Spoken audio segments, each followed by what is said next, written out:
Yo, halo guys, sebelum gua lanjutin ke pembahasannya, gua nggak bosen-bosen ngingetin ke kalian dulu.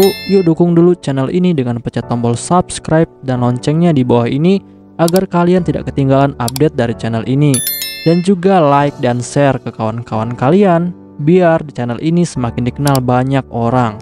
Pastinya dukungan dari kalian sangat gua butuhin untuk ngebuat gua terus semangat dan terus update ke depannya. Oke, kalau gitu kita langsung lanjut aja ke pembahasannya.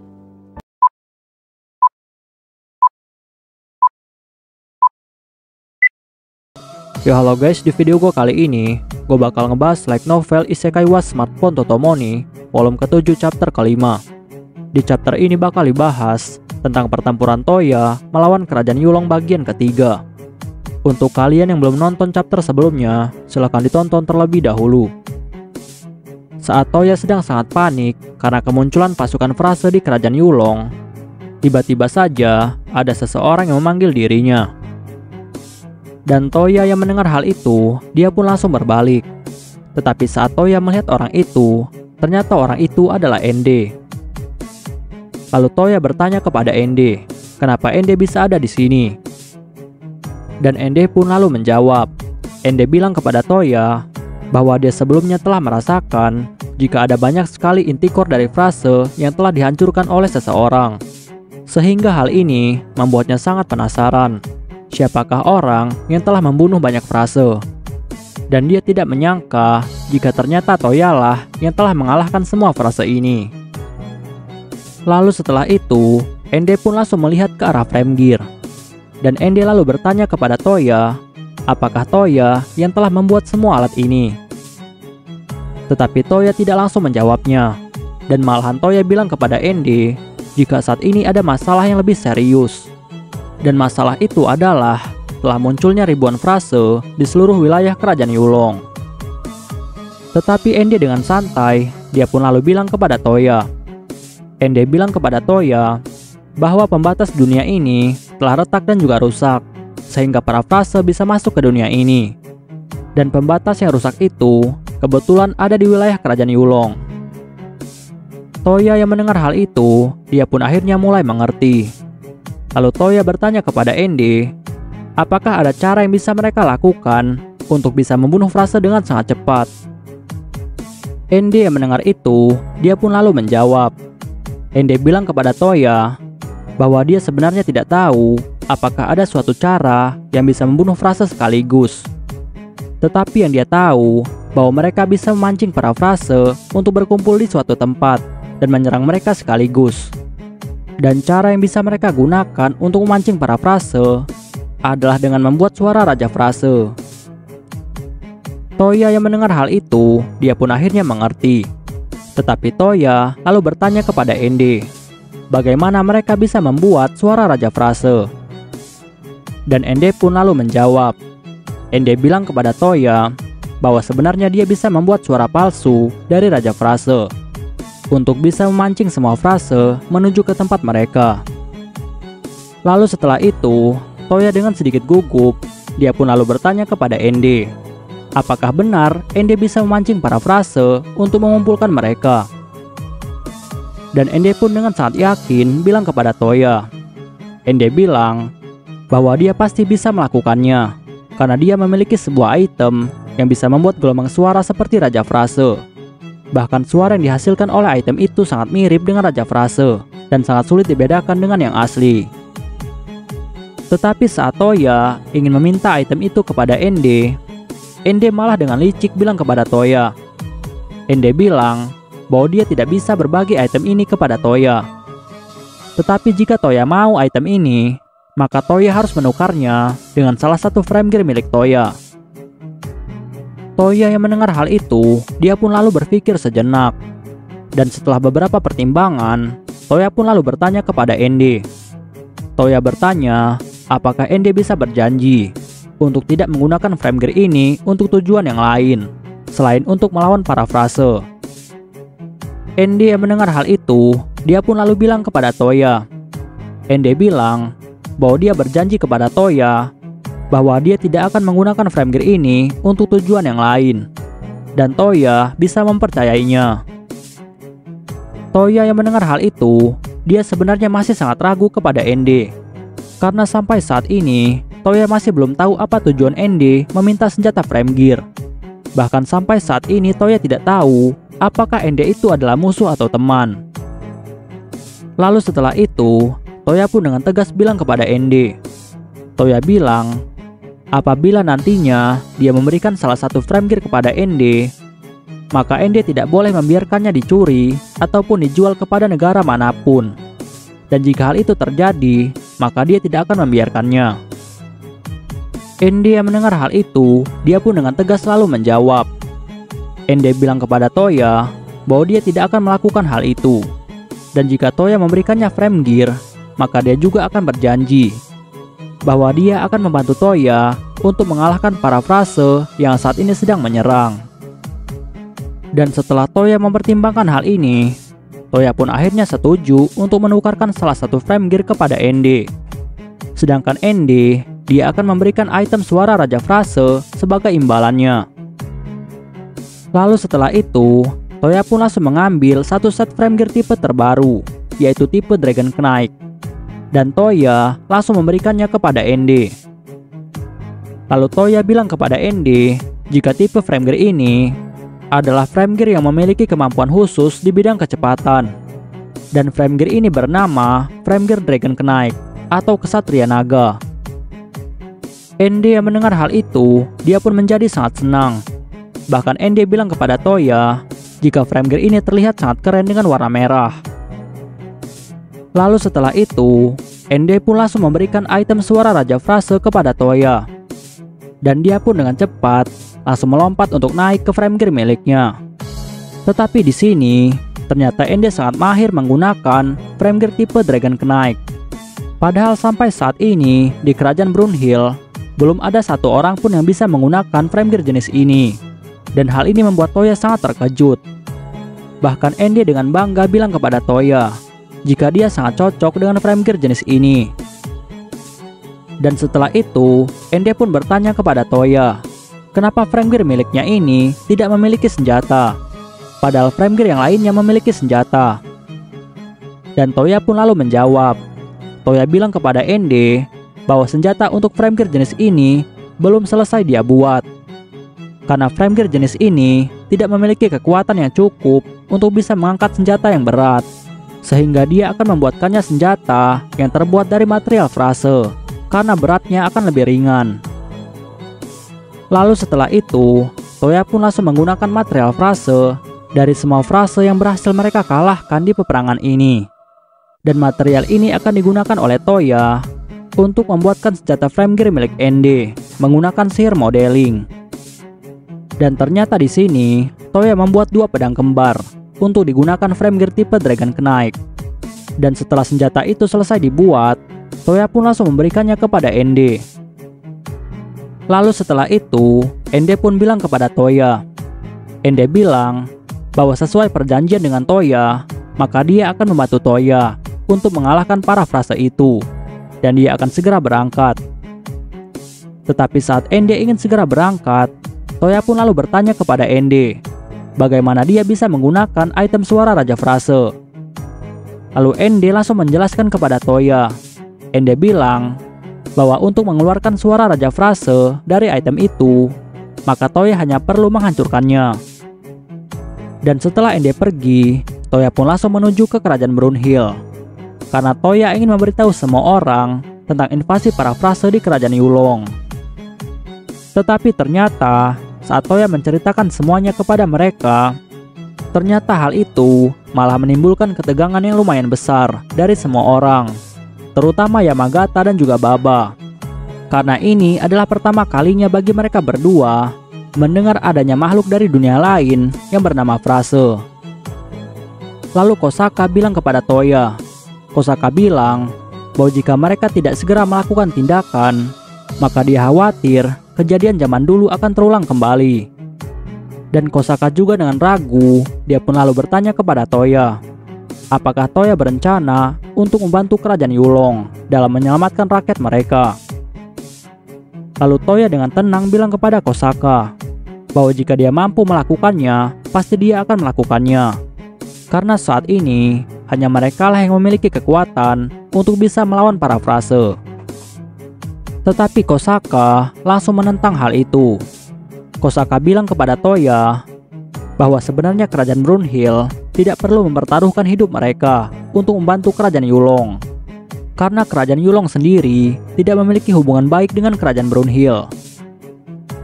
Tetapi Toya lalu menjawab. Toya bilang kepada Kosaka bahwa jika masalah ini dibiarkan saja, maka korban jiwa yang akan dialami oleh kerajaan Yulong akan sangat besar. Dan saat ini bukan saatnya mereka untuk khawatir dengan keadaan politik.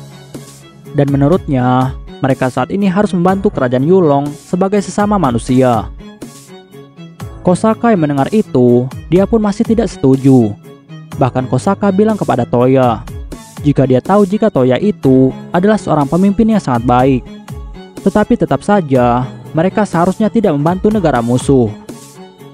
Tetapi saat perdebatan mulai terjadi, tiba-tiba Baba langsung mengeluarkan komentar. Lalu Baba bilang kepada Kosaka bahwa dia sangat mengerti apa yang dimaksud oleh Kosaka. Tetapi mereka juga harus ingat jika Toya itu adalah seorang pemimpin yang memiliki kekuatan dan juga kebaikan. Bahkan mereka juga dulunya adalah musuh dari Toya. Tetapi nyatanya saat ini, Toya malah mau menerima mereka semua sebagai warganya. Dan setelah berdebat cukup lama, Kosaka pun akhirnya mau mengerti. Lalu Kosaka bilang kepada Toya bahwa apapun tindakan yang akan dilakukan oleh Toya, maka dia tidak akan menentangnya. Tetapi jika mereka ingin menangani masalah ini, maka mereka juga harus memberitahu hal ini kepada semua negara yang bergabung di dalam aliansi Barat. Toya yang mendengar hal itu, dia pun langsung setuju. Karena menurut Toya, apa yang dikatakan oleh Kosaka itu adalah sesuatu hal yang sangat penting. Dan Toya pun akhirnya memutuskan bahwa dia akan mengadakan pertemuan mendadak dengan para pemimpin kerajaan dari aliansi Barat. Setelah semua pemimpin negara dari aliansi Barat berkumpul, Toya pun dengan cepat langsung memulai pertemuan. Dan setelah pertemuan itu dimulai, Toya pun langsung menjelaskan semuanya kepada semua pemimpin negara. Dan semua pemimpin negara untungnya percaya kepada Toya. Dan setelah itu, Raja Cloud dari kerajaan Linnea, dia pun lalu bertanya kepada Toya, apakah frase itu adalah monster yang sangat kuat. Tetapi yang menjawab hal itu bukanlah Toya, melainkan Raja dari Mistmide. Dan Raja Mistmide bilang kepada semua orang bahwa dulunya ada satu monster frase pernah muncul di kerajaannya. Dan saat itu mereka sangat kesulitan untuk menghadapinya. Bahkan jika bukan karena bantuan dari Toya, maka mereka pasti akan tamat. Dan yang dia tahu bahwa frase itu memiliki kemampuan yang sangat mengerikan. Bahkan selain kekuatannya yang sangat kuat, frase juga memiliki kulit yang sangat keras dan juga bisa beregenerasi. Dan yang membuatnya sangat khawatir bahwa ternyata saat ini ada ribuan frase yang telah menyerang kerajaan Yulong. Dan dia juga sangat khawatir jika nantinya para frase ini akan menuju ke wilayah mereka masing-masing. Karena hal ini akan menyebabkan bencana yang sangat besar. Lalu Raja Mistmide bertanya kepada Toya, apakah kejadian ini nantinya akan selalu terjadi di masa depan? Tetapi Toya dengan tegas selalu menjawab.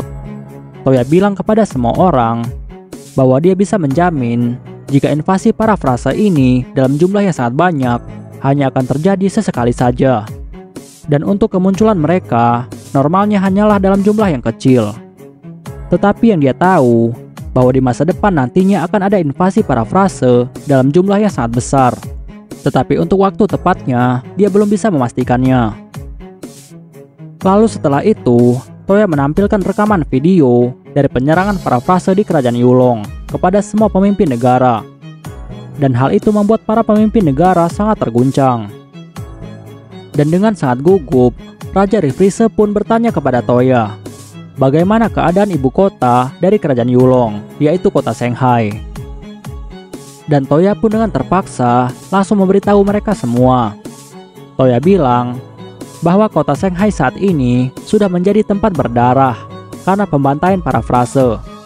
Tetapi di sana juga ada sedikit perlawanan dari pasukan Yulong. Dan sayangnya, dia sangat yakin jika sebentar lagi mereka juga akan segera dibantai. Dan setelah itu, Raja Cloud lalu melihat sisi selatan kerajaan Yulong. Dan hal itu membuat Raja Cloud menjadi sangat terkejut, karena dia melihat bahwa jumlah frase di wilayah itu telah menurun. Lalu Raja Cloud bertanya kepada Toya, kenapa jumlah frase di wilayah itu terus menurun. Toya yang mendengar hal itu, dia pun lalu memberitahu mereka semua. Toya bilang bahwa di tempat itu ada temannya yang telah diberikan senjata flame gear dan melawan mereka semua. Dan temannya itulah yang telah mengalahkan para frase di wilayah itu. Lalu setelah itu, Toya pun dengan tegas bilang kepada semua pemimpin negara. Toya bilang kepada mereka bahwa dia dan juga pasukan flame gear kerajaan Brunhild, mereka akan melawan pasukan frase di kerajaan Yulong. Sehingga dia ingin meminta persetujuan dari setiap negara aliansi negara barat. Tetapi tindakan itu langsung ditentang oleh Raja Belfast.